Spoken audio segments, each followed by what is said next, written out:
In this world, we often fall into the comforting illusion that someone somewhere will come to rescue us.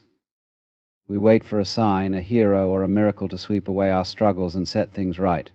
But here's the truth: nobody is coming to save you. The transformation you seek, the freedom you crave, and the peace you long for are not out there, they are within you.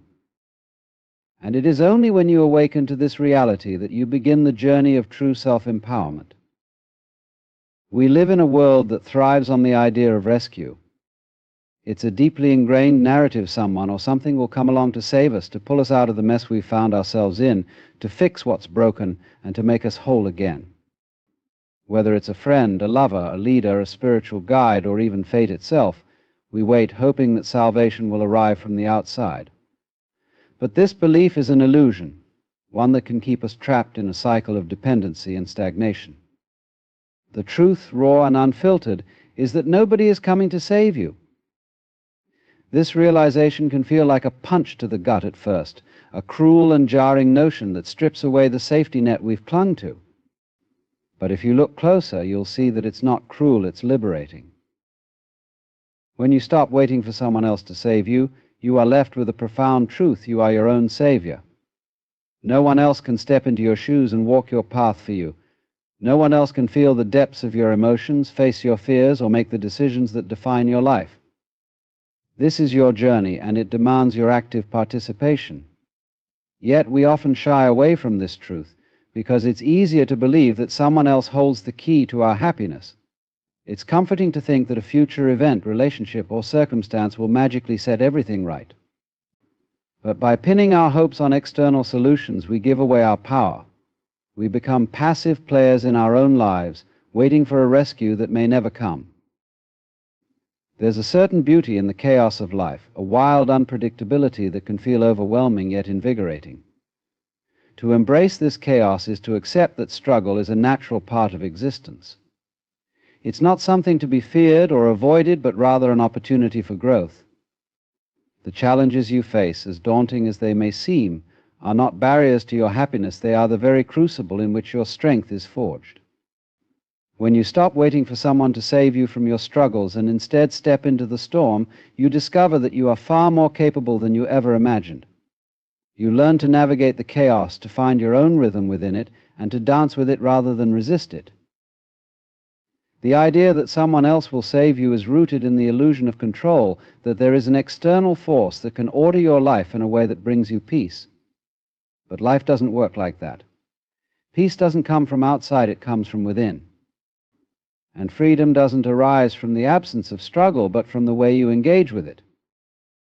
When you let go of the illusion of rescue, you reclaim your freedom. You begin to see that you don't need saving because you already have everything you need within you. The savior you've been waiting for is not out there, it's you. Of course, this realization comes with a heavy dose of responsibility. It means you can no longer blame others for your circumstances or wait for external events to dictate your happiness. It means taking ownership of your choices, your actions, and your mindset. This is no small task. It requires courage, self-awareness, and a willingness to confront the parts of yourself that you might prefer to avoid. But it's also deeply empowering. When you take responsibility for your life, you become the author of your story. You are no longer a passive character in someone else's narrative. You are the hero of your own tale. There is no shame in hoping for support or seeking guidance along the way. Human connection is vital, and we all need help at times. But the difference is in recognizing that support is just that, support, not salvation. The true work of transformation is yours alone. It is a process of turning inward, of digging deep, and of awakening to your own power. So stop waiting for someone to save you. Step into your power. Face the chaos. Embrace the responsibility. And remember, you are enough. You always have been. You just needed to realize it. Life is an intricate, chaotic dance filled with moments of uncertainty, disorder, and unpredictability. Most of us spend so much time trying to organize, control, or outright escape this chaos that we forget a fundamental truth: the messiness of life is not a problem to be solved, but a rhythm to be embraced. in our efforts to make everything orderly and understandable, we create a friction within ourselves, resisting the very essence of existence. But life does not need to be conquered or tamed.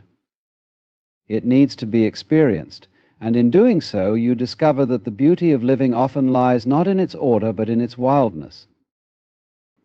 Chaos can feel overwhelming, and when faced with it, the natural instinct is to retreat. We build walls, create rigid routines, and try to impose structure on the unruly flow of events. While this might offer a temporary sense of security, it is ultimately an illusion. Life does not adhere to our carefully constructed plans. It moves in waves, often unexpected and uncontrollable, and the more we resist it, the more turbulent it feels. But there is an alternative. Instead of resisting, we can choose to engage with the chaos, to move with it rather than against it, and to let it teach us what it means to be alive. Struggle is an integral part of this chaotic dance, and yet we often see it as something to avoid.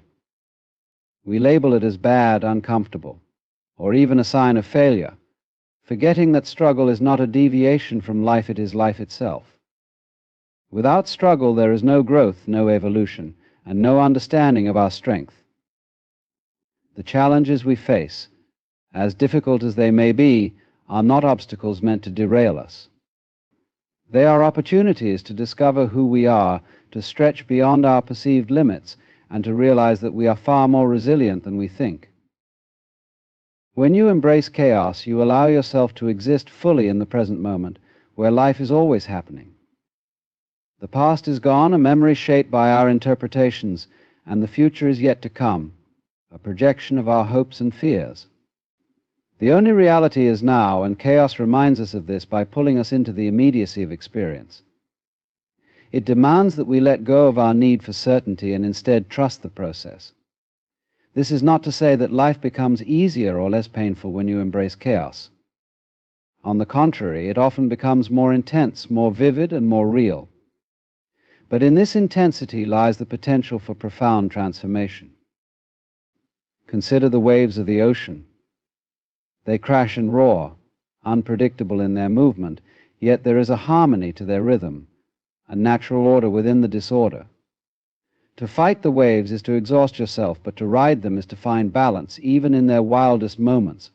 Life is much the same. You cannot stop the waves of chaos, but you can learn to ride them, to find your own rhythm within the uncertainty. And in doing so, you discover a freedom that comes not from control, but from surrender. This surrender is not about giving up or resigning yourself to fate. It is about letting go of the illusion that you must have all the answers or that life must always make sense. It is about accepting the unpredictability of existence and finding joy even in its imperfections. When you stop trying to force life into a neat, orderly box, you open yourself to its infinite possibilities. You begin to see that chaos is not your enemy, it is your teacher.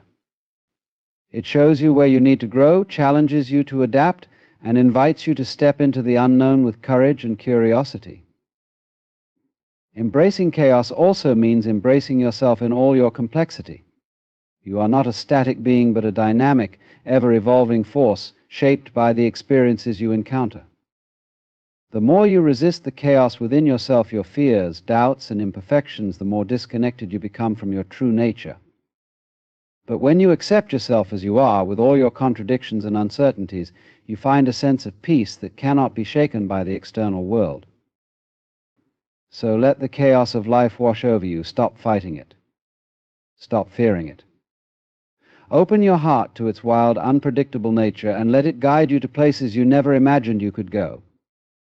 In the chaos, you will find the truth of who you are, a resilient, adaptable, and powerful being capable of thriving not despite the messiness of life, but because of it.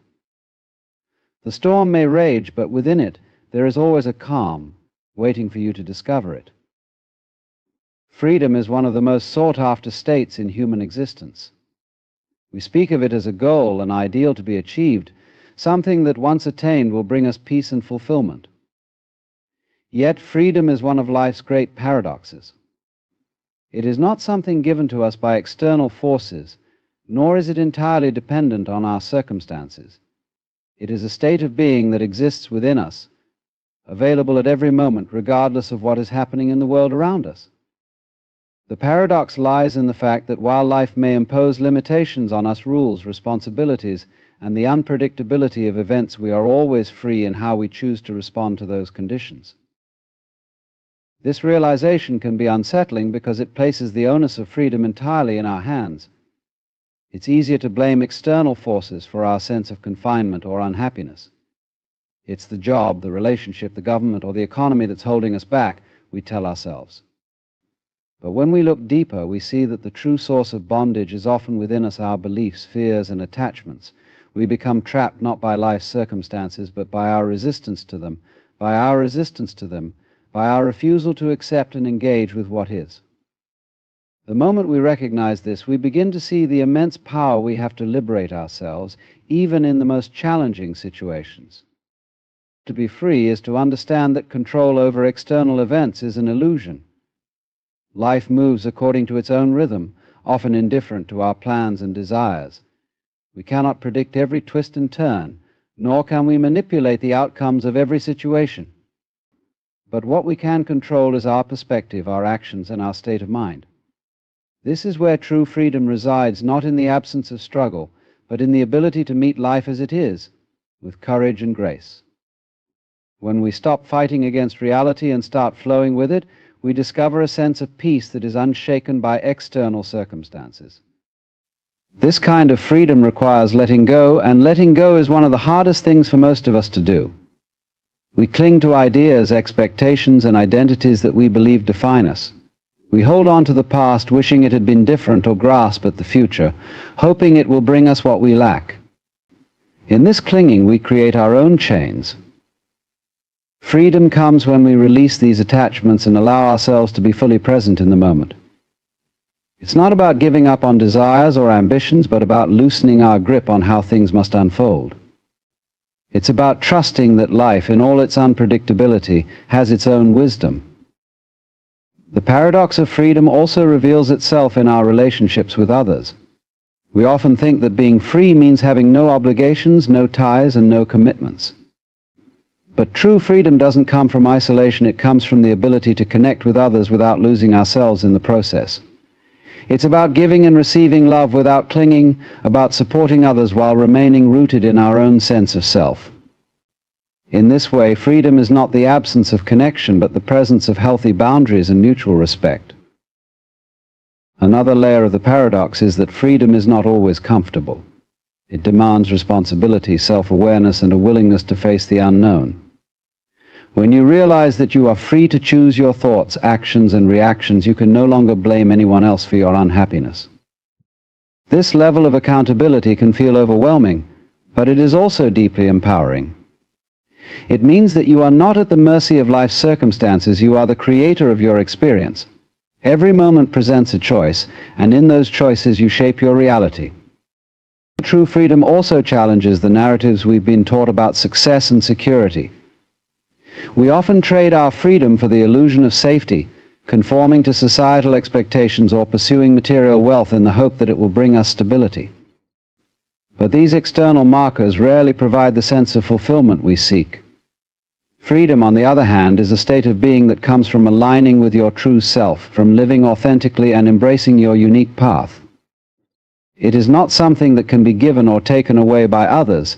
It is yours to claim, moment by moment. Ultimately, freedom is not about escaping life's challenges, but about engaging with them fully. It is the willingness to walk into the unknown, to face discomfort, and to take responsibility for your journey. It is about releasing the need to control and instead trusting in your ability to navigate whatever comes your way. In this trust, you find a liberation that no external force can touch. You are both bound by life's chaos and utterly free within it, and in that paradox lies the beauty of existence. Every moment of your life presents a choice, a fork in the road where you can either step forward into growth or retreat into fear. This is the essence of responsibility, not in the sense of obligation or burden, but in the profound truth that your life is shaped by the decisions you make consciously or unconsciously every single day. Many people shy away from this truth because it can feel overwhelming. To accept that you are responsible for your actions, your mindset, and ultimately your destiny is to relinquish the comforting notion that someone else is steering the ship. But the beauty of this realization is that with responsibility comes incredible power, the power to create, to transform, and to take control of your life in ways you never imagined. Responsibility does not mean blaming yourself for everything that has ever gone wrong. Life is filled with factors beyond your control, circumstances, other people's actions, and random events. But even in the face of these external forces, you always have a choice in how you respond. This is where your true power lies. You may not be able to change what happens to you, but you can change how you interpret it, what you learn from it, and how you move forward. Every challenge, every setback, every heartbreak is an invitation to rise above, to take responsibility for your next step rather than being defined by the one that came before.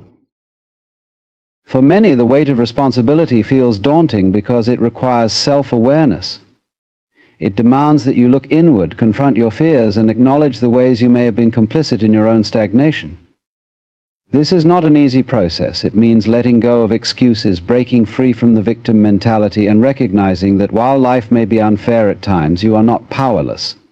Self-awareness is the foundation of responsibility, and it is through this inner work that you begin to see the incredible range of choices available to you, even in situations that once felt hopeless. Taking responsibility also means stepping into your power and owning your voice. It is about realizing that your dreams, desires, and values matter. So often we allow ourselves to be silenced by the expectations of others or by the fear of failure. But responsibility asks you to honor your truth and to act in alignment with it, even when it's uncomfortable. This does not mean reckless defiance or selfishness, rather. It is about living with integrity, staying true to yourself while remaining mindful of the impact your actions have on others. Responsibility is not a solitary act, it is deeply connected to the world around you.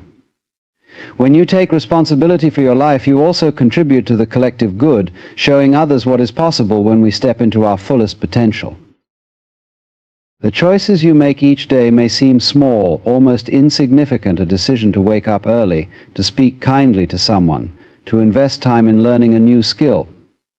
But over time, these choices compound, shaping the trajectory of your life. Responsibility is found in these moments, in the consistent, deliberate actions that align with your values and vision. It's not about perfection or never making mistakes. In fact, mistakes are an inevitable part of growth. Taking responsibility means owning your missteps, learning from them, and using them as stepping stones to greater wisdom and strength.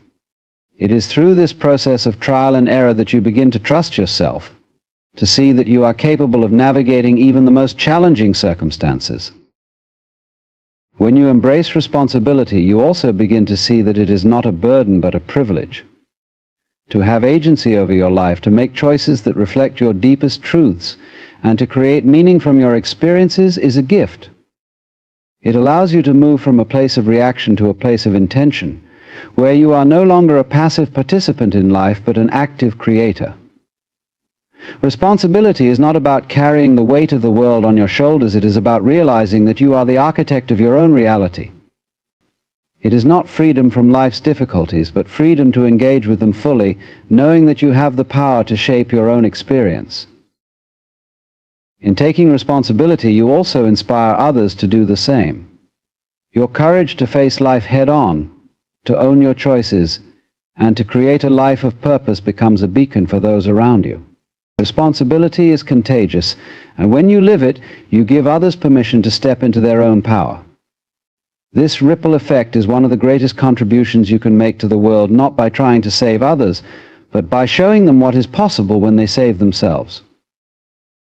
Ultimately, taking responsibility for your life is an act of self-love. It is the recognition that you are worth the effort, that your dreams are worth pursuing, and that your life is worth living to the fullest. It is a commitment to yourself, a promise to honor your potential and to keep moving forward, no matter how uncertain or challenging the path may be. Responsibility is not something to fear. It is the key to your freedom, your power, and your ability to create a life that is uniquely and beautifully your own. The search for a savior is one of humanity's most enduring quests.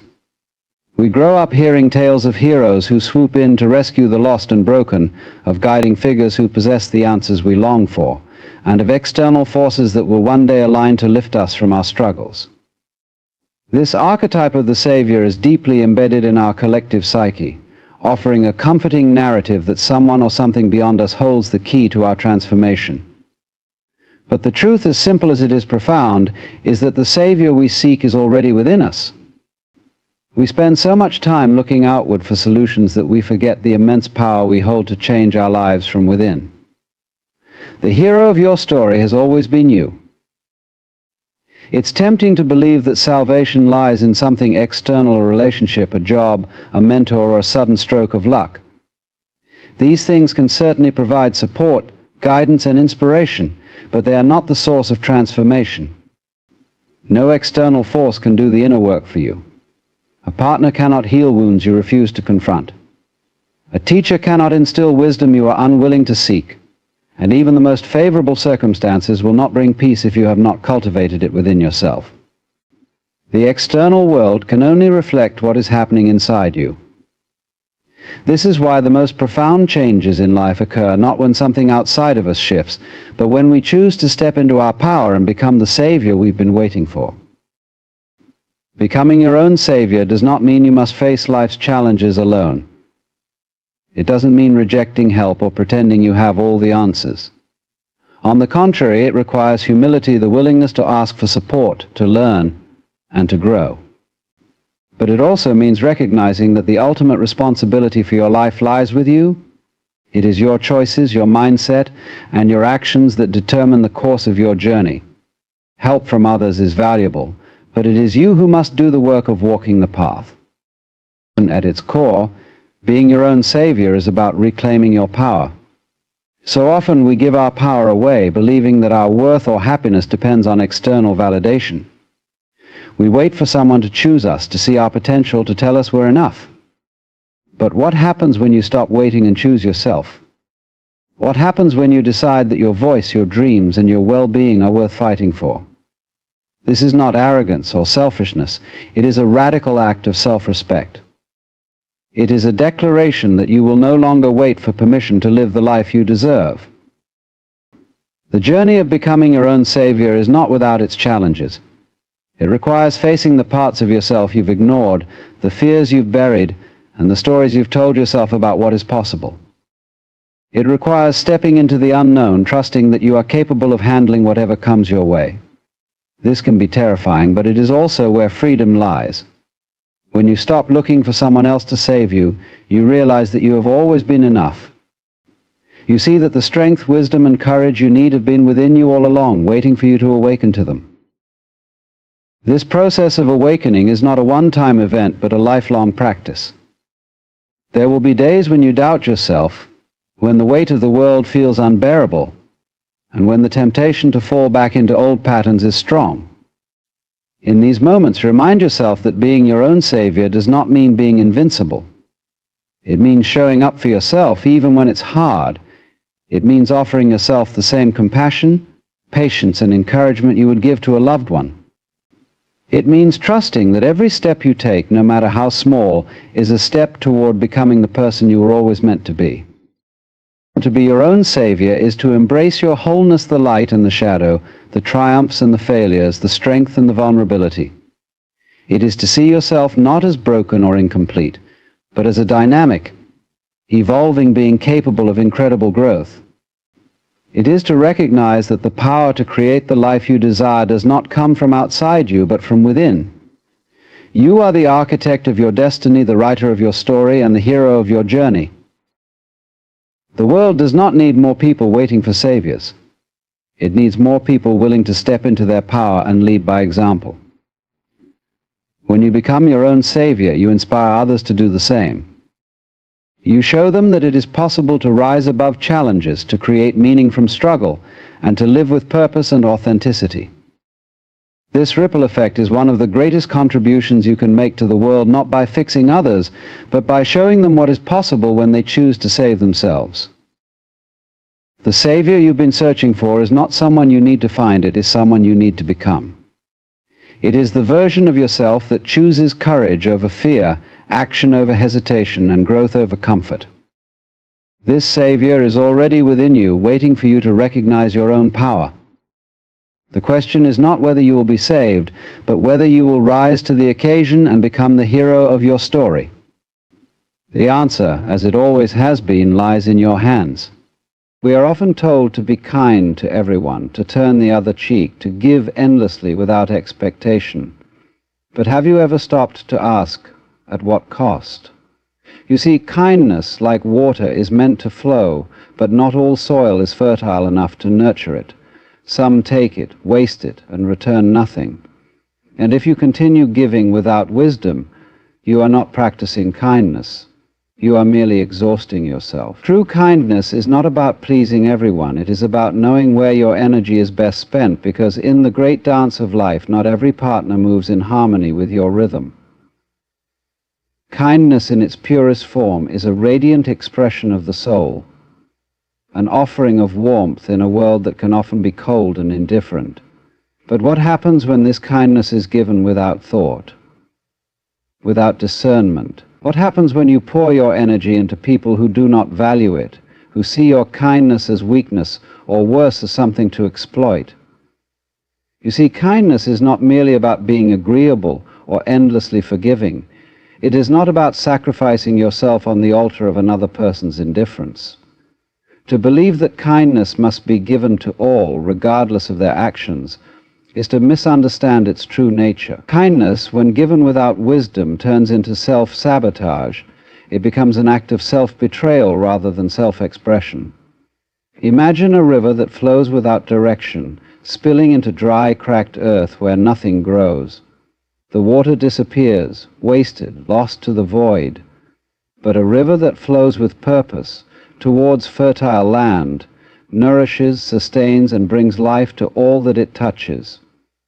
Your kindness is that river. It must be directed with wisdom, not scattered indiscriminately. Otherwise you will find yourself depleted, pouring from an empty cup, wondering why you feel so drained, so unappreciated. There is a common belief that if you are a good person, if you are kind and compassionate, the world will reflect that kindness back to you. But life does not work in straight lines. The universe is not a transaction. There are those who will take from you without giving in return, who will see your kindness as a tool to serve their own needs, never once considering what it costs you. There are people who thrive on taking advantage of the open-hearted, who mistake generosity for weakness and mistake patience for permission. Does this mean you should stop being kind? No, but it means you must learn where to place your kindness. You must recognize that not everyone is worthy of your time, your energy, or your love.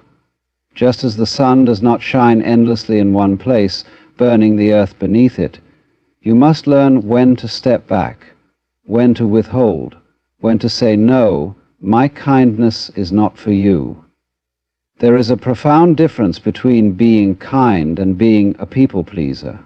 One is an act of authenticity, a reflection of your nature. The other is a desperate attempt to be liked, to be accepted, to avoid conflict. True kindness does not beg for approval. It does not diminish itself in the hope of being noticed or valued. It is not given out of fear, but from a place of strength. And yet, so many struggle with this concept, believing that setting boundaries is unkind, that saying no is rude, that protecting one's peace is selfish. But think about it. When you allow yourself to be drained, when you give to those who only take, are you truly being kind, or are you simply neglecting yourself? The highest form of kindness is not just directed outward. It is directed inward. It is knowing that you too deserve the same gentleness, the same respect, the same love that you so freely give to others. It is understanding that kindness is not an endless resource to be taken for granted. It is precious, and it must be given where it can truly flourish.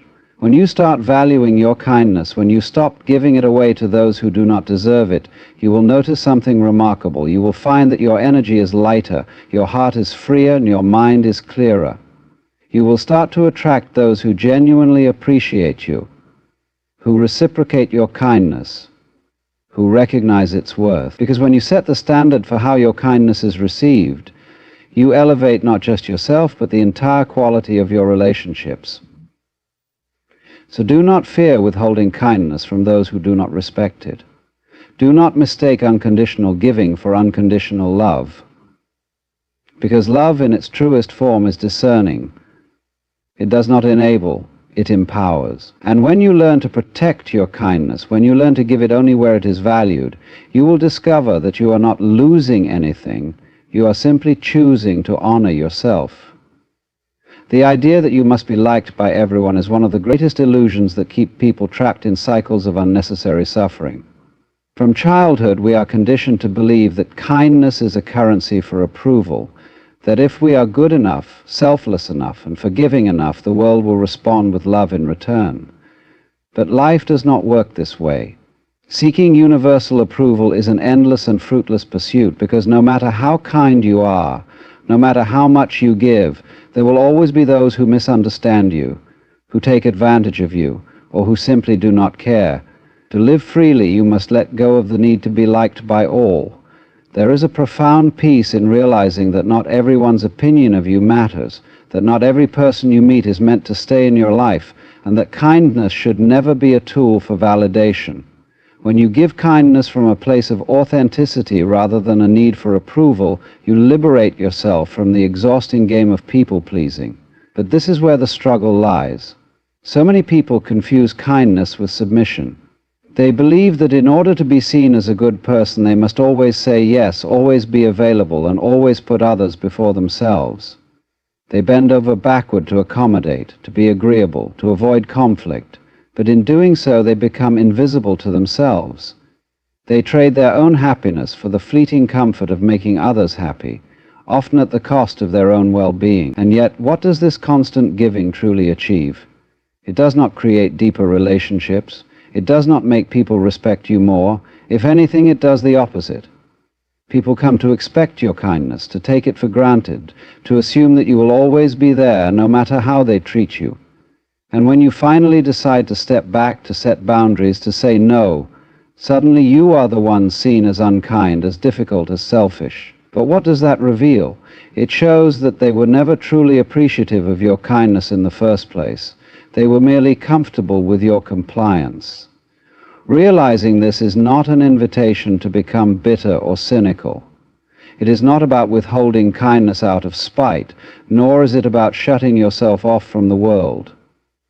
Rather, it is about understanding that kindness, like all things in life, must be given with intention. It must be given where it is valued, where it is respected, where it can create something meaningful rather than be wasted in a void. There is great strength in selective kindness. When you stop trying to please everyone, you begin to see who is truly worthy of your energy. You begin to notice the people who appreciate your presence without demanding it, who respect your time rather than take advantage of it, who give as much as they receive. These are the relationships worth nurturing, the ones that add to your life rather than drain it. But for this to happen, you must first give yourself permission to let go of the need to be universally loved. You must accept that not everyone will understand your kindness, and not everyone is meant to, and that is perfectly okay. Because the moment you free yourself from the illusion of universal approval, you begin to live authentically. You begin to move through life with clarity, giving your kindness where it truly belongs, not as a desperate attempt to be seen, but as a genuine reflection of who you are. So be kind, but be wise, give freely, but not foolishly, and above all, remember that kindness is not about being liked by everyone. It is about honoring yourself enough to know that not everyone deserves access to your energy. Boundaries are not walls, they are the natural borders that protect the essence of who you are. Just as the ocean does not allow every wave to erode its shores unchecked, you too must decide who gets access to your energy, your time, and your kindness. There is a great misunderstanding in the world that to be kind is to be endlessly available, that to be a good person means never saying no. But nature itself does not operate on such a principle. The sun does not shine on one place forever. The river does not water the same patch of land indefinitely. Everything in life moves with balance, with a natural rhythm, and so must you. If you continue to give without discernment, without limits, you will find yourself emptied, drained, and resentful. And the cruel irony is that the very people you overextend yourself for are often the ones who will never do the same for you. There are those who take and take, not out of malice, but out of habit, out of entitlement, because they have learned that you will always be there, and the more you give, the more they expect. Your kindness, instead of being appreciated, becomes something assumed, something owed. This is not kindness, it is servitude, and you were never meant to be a servant to anyone's expectations. The moment you set boundaries, something fascinating happens. Some people will become upset. They will resist, push back, demand explanations. Why are you changing? Why are you acting this way? They will ask, as if your self-respect is an inconvenience to them. But look closely at those who react negatively to your boundaries. It is not love they are losing, but control. They never valued your kindness. They valued their ability to access it at their convenience. And the discomfort they feel is not because you have wronged them, but because they must now face the reality that they were never entitled to your energy in the first place. But the ones who truly appreciate you will not be shaken by your boundaries. They will not demand more than you can give, nor will they make you feel guilty for honoring yourself. These are the people who see you not just as a source of kindness, but as a human being deserving of respect. They will understand, even if they do not always agree, and most importantly, they will give as much as they receive. The idea that you must be everything for everyone is a weight that was never meant for you to carry. There is nothing noble about exhausting yourself for those who would not lift a finger for you. There is nothing virtuous about allowing yourself to be used in the name of kindness. True kindness is not self-destruction, it is self-awareness. It is knowing where your energy flows best, where it can truly make a difference, where it is not just taken but reciprocated. And so, let go of the guilt. Let go of the idea that saying no makes you unkind. Let go of the belief that love must always be unconditional, that patience must always be endless, that forgiveness must always be immediate. The most profound kindness you can give the world is the version of yourself that is whole, that is not burned out, that is not resentful from giving too much. Because when you protect your kindness, when you give it with intention rather than obligation, it becomes something truly powerful. Not everyone deserves your kindness. And that is not cruelty, it is wisdom. It is the understanding that your energy is sacred, that your heart is not an open buffet for those who only take. It is the realization that the right people will never require you to betray yourself in order to be kind to them. And when you accept this truth, you will not only be kinder to others, you will finally be kind to yourself. True kindness is not about how much you give, but about how wisely you give. There is a profound difference between generosity and self-sacrifice, between compassion and self-neglect. If kindness were meant to be given to everyone without thought, without boundaries, then it would lose its meaning. When something is available in infinite supply without any value attached to it, it is taken for granted, assumed, and often abused. That is why kindness, to be powerful, must be selective. It must be given where it is appreciated, where it nurtures, where it contributes to something greater, rather than being consumed and discarded. But the world conditions us to believe otherwise. We are taught that saying no is selfish, that refusing to give is cruel, that protecting our energy is somehow unkind. We are told that to be a good person, we must endure, we must tolerate, we must forgive endlessly, even when it harms us. But this is not kindness. This is martyrdom. And you were never meant to be a martyr for the sake of people who do not see your worth. When you allow yourself to be drained by people who do not value you, you are not practicing kindness. You are participating in your own diminishment. You are giving away pieces of yourself to those who do not care if you become empty. There are people in this world who only take, who only look out for their own interests, who see kindness not as a gift but as an opportunity to manipulate. These are the ones who guilt you for setting boundaries, who demand your attention when it suits them, who disappear when you need them most. And if you continue to be kind to such people, you are not being noble, you are being deceived. Real kindness begins when you recognize your own worth. It is not about proving anything to anyone. It is not about being seen as good in the eyes of the world. It is about giving from a place of abundance, not depletion. It is about ensuring that your kindness is given with intention, with care, and most importantly, to those who respect and honor it. You will notice that the moment you stop giving indiscriminately, the moment you start placing value on your time, energy, and compassion, the wrong people will begin to fade away. They will call you selfish. They will say you have changed. They will try to make you feel guilty for no longer being at their beck and call. But what you must understand is that these people were never truly there for you. They were there for what you provided.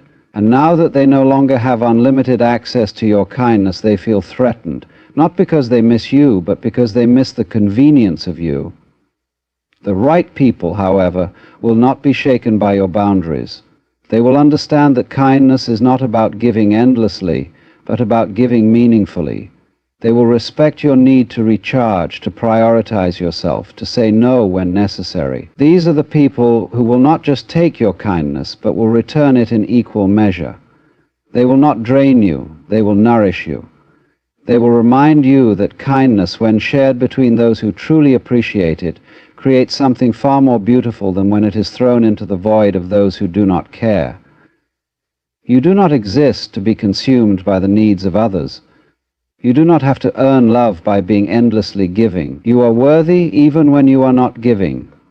You are deserving of peace even when you are not pouring yourself out for others. And when you learn to honor yourself in this way, you will find that your kindness becomes even more powerful, because it will no longer be an obligation but a gift. Not everyone deserves your kindness, and that is not a limitation. That is freedom. When you stop giving your kindness to those who do not value it, something incredible happens. You reclaim your energy, your peace, and your sense of self. Too often people believe that kindness is a duty, something that must be extended to everyone, regardless of how they treat you. But in reality, kindness is a choice, and not everyone has earned the right to receive it from you. There is nothing wrong with being selective about who gets your time, your love, and your generosity. In fact, it is necessary. Many people fear that if they stop being endlessly kind, they will be seen as selfish or cold. But selfishness is not the absence of kindness. It is the absence of balance. There is no virtue in giving to the point of exhaustion. There is no strength in allowing yourself to be used, manipulated, or taken advantage of in the name of kindness. True kindness is not about sacrificing yourself for others. It is about knowing where your energy is best spent. The world is full of people who take without giving, who drain without replenishing, who expect kindness without reciprocation. These are the ones who call you only when they need something, who demand your time but are never there when you need theirs, who expect endless patience but offer none in return. And yet, how often do we excuse these people? How often do we tell ourselves that they mean well, that if we just give a little more, they will finally appreciate us? But they won't. Because appreciation is not something you earn by giving endlessly. It is something that must come from within them. When you begin to withdraw your kindness from those who do not deserve it, you may feel guilt at first. You may question whether you are doing the right thing, whether you are being too harsh. But understand this. Protecting your energy is not cruelty. It is self-respect. You cannot keep setting yourself on fire to keep others warm. You cannot keep emptying your cup for those who never pour anything back into you. The longer you do this, the more exhausted, frustrated, and resentful you will become. And resentment is not the result of too little kindness. It is the result of misplaced kindness. There is a difference between being kind and being a doormat. One is a conscious decision to give where it matters, and the other is an unconscious habit of allowing others to take advantage of you. If you are always the one who forgives, who compromises, who adjusts, who gives more than you receive, then you are not practicing kindness. You are practicing self-neglect. When you finally draw a line, when you choose to direct your kindness only toward those who respect it, you will notice that your life begins to change. You will feel lighter, freer, and more in control of your own happiness. The people who only wanted to use you will fall away because they never valued you. They only valued what you could do for them. And the ones who remain will be those who genuinely care for you, who appreciate your kindness not as an expectation, but as a gift. You must understand that it is not your responsibility to heal, save, or fix everyone. It is not your job to carry the weight of others while they refuse to carry their own. Your kindness should be given where it can grow, where it is met with gratitude, where it is returned in some form, not necessarily in equal measure, but with equal sincerity. When you start valuing your kindness, you stop wasting it. When you stop wasting it, you begin to thrive. And when you thrive, you inspire others to do the same. Kindness is not about giving endlessly. It is about giving wisely. Not everyone deserves it, and that is not a burden to carry. That is a truth to embrace.